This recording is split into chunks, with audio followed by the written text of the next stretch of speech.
Մենք վստահ ենք, որ գալու են մեծ փոփոխություններ, որովհետև այս անտարբերության ու անորոշության փուլը, որի մեջ մտել է մեր ազգը, բնականաբար չի կարող երկար շարունակվել։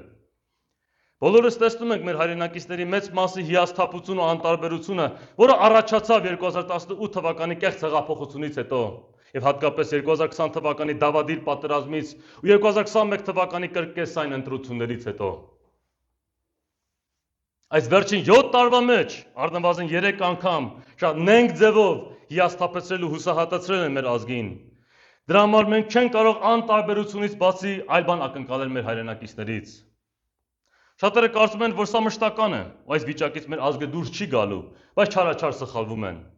Ժողովուրդները տեխնիկական սարքի պես լիցքավորվում ու լիցքաթափվում են պարբերաբար։ Եվ եթե մենք դիտարկենք մեր պատմության վերջին 40 տարին, կնկատենք դրա նման մի օրինաչափություն։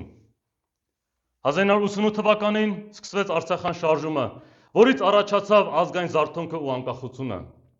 Արցախն ազատագրվեց, բայց մեր քաղաքական էլիտայի դավաճանության արդյունքում կիսատ մնաց գործը, քանի որ քաղաքականապես չամրագրվեց այդ ռազմական հաղթանակը եւ Արցախը ամբողջությամբ չմիացվեց Հայաստանին։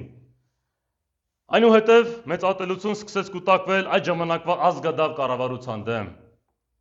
Այդ էներգիան շարունակեց կուտակվել, ու 1999 թվականին նոր ռազմաքաղաքական դաշինք ստեղծվեց, որը հույս ներշնչեց մարդկանց մեջ։ Բայց այն նույն թվականի հոկտեմբերի 27-ին տեղի ունեցավ սարսափելի ահաբեկչություն, որը կոտրեց շատերի հույսերը։ Կուտակված էներգիան կրկին լիցքաթափվեց ու նորից առաջացավ մեծ հիասթափություն ու ատելություն նոր կառավարության եւ առհասարակ այսպես ասած Ղարաբաղցի կլանի դեմ։ Մոտ 10 տարի անցավ, 2008 թվականին այլ իսկավորված էներգիան թշնամական ուժերը նորից փորձեցին օգտագործել իրենց օգտին, որից հետո տեղի ունեցավ մարտի 1-ի աղետալի դեպքերը։ Այդ դեպքերից հետո նորից մեր ազգը ապրեց մեծ հիասթափություն եւ նորից հայտնվեց լիցքաթափված վիճակում։